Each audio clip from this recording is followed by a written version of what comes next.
Welcome to The Explainer. Today, we are diving headfirst into the future of SEO. And let me tell you, the ground is shifting under our feet. The rules are being totally rewritten right now in real time. We've taken 18 of the most powerful, game-changing insights from some of the top minds in the industry and boiled them down into a clear roadmap for you. So let's get right into it. So the big question we're tackling today is a little scary, actually. Are you already behind? Seriously, with the explosion of AI, new platforms popping up, and even some pretty sneaky strategies making the rounds, the whole digital landscape is changing. What worked for you yesterday? Well, that might just make you completely invisible tomorrow. So here's how we're going to break it all down for you. First, we have to talk about the AI revolution, the new game in town. Then we're going to go treasure hunting and uncover some digital gold mines people are sleeping on. After that, we'll take a peek into the dark arts of SEO, not so you can use them, but so you know what you're up against. And finally, we'll bring it all back home to the solid foundations that, honestly, matter more now than ever before. All right, first up, the new AI game. And look, this isn't just another trend. You have to think of AI as the new gatekeeper of information. If you're not playing its game and optimizing for it, you honestly risk being erased from the digital conversation altogether. Okay, here it is, the number that changes absolutely everything. 94%. Let that sink in. That is the percentage of AI-powered searches that are zero-click. That means the user asks a question, gets an answer, and never, ever clicks through to a website. If your entire strategy is still built on getting those clicks, well, it's already a museum piece. So, how in the world do you win in this new zero-click environment? Well, it turns out there are two ways in. On one hand, you have getting mentioned. Think of this as a big popularity contest. The more your brand is talked about online, the more the AI learns who you are. But on the other hand, you have getting a URL cited, which is all about classic, good old-fashioned SEO. Because these AIs, they're still pulling their sources from search engines, so high rankings are still absolutely crucial.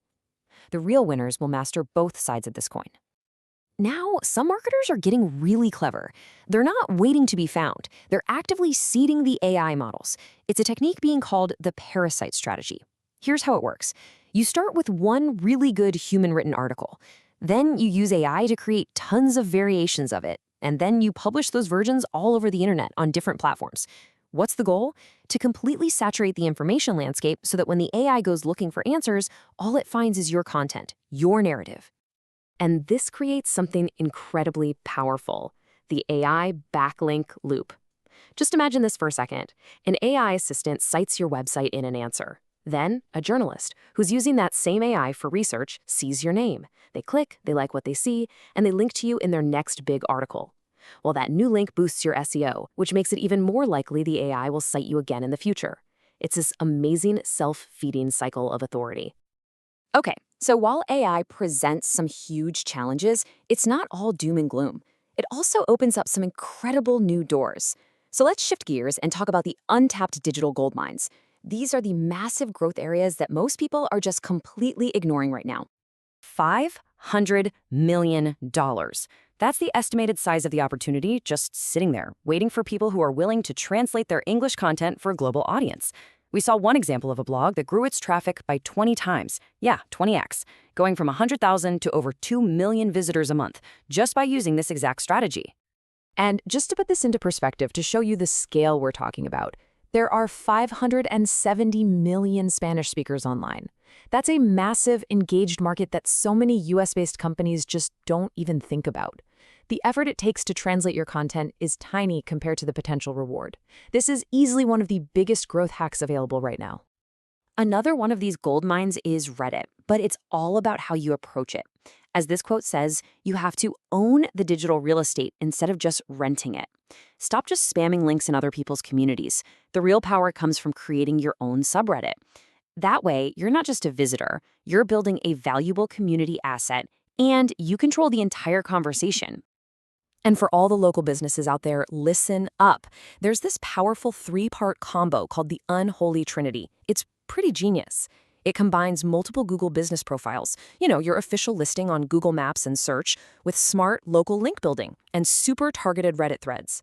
One business used this exact formula and went from being a nobody to absolutely dominating their local market in just 6 weeks. Crazy, right? All right, Let's venture into the shadows for a bit. Our third section, the SEO dark arts. Now, to be crystal clear, we are not recommending any of this. We're looking at these tactics because you absolutely need to understand the risks and know how to protect yourself from people using these deceptive practices against you. Okay, a classic dilemma, targeting your competitors' keywords. The black hat, or, the sketchy way to do it, is to just directly impersonate them. That's a quick way to get reported and shut down.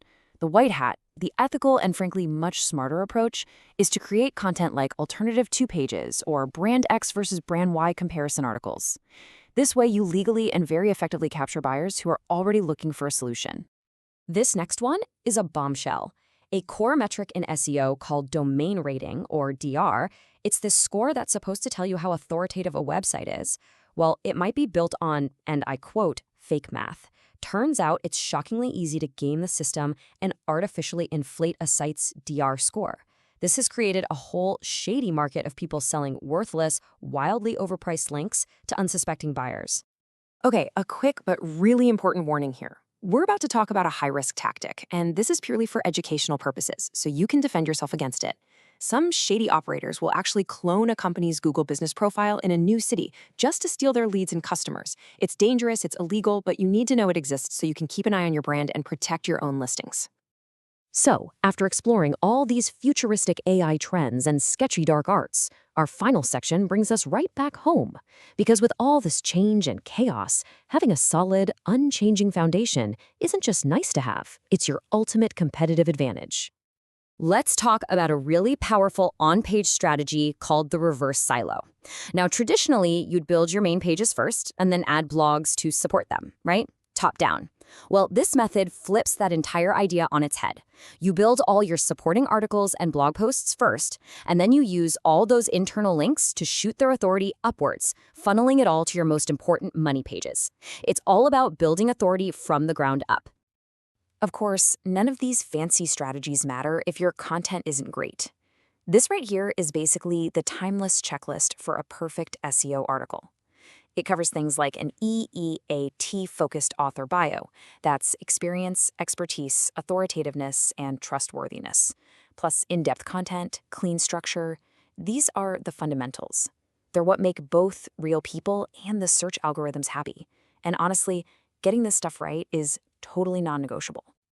And that brings us to our final thought for today. The world of SEO is just buzzing with new, complex, shiny tricks. But as we've seen, real lasting success comes from blending that cutting-edge stuff with timeless, solid principles. So the question I want to leave you with is this. In the constant race for the next new trick, are you accidentally neglecting the fundamentals that actually win the game? Thanks for joining us.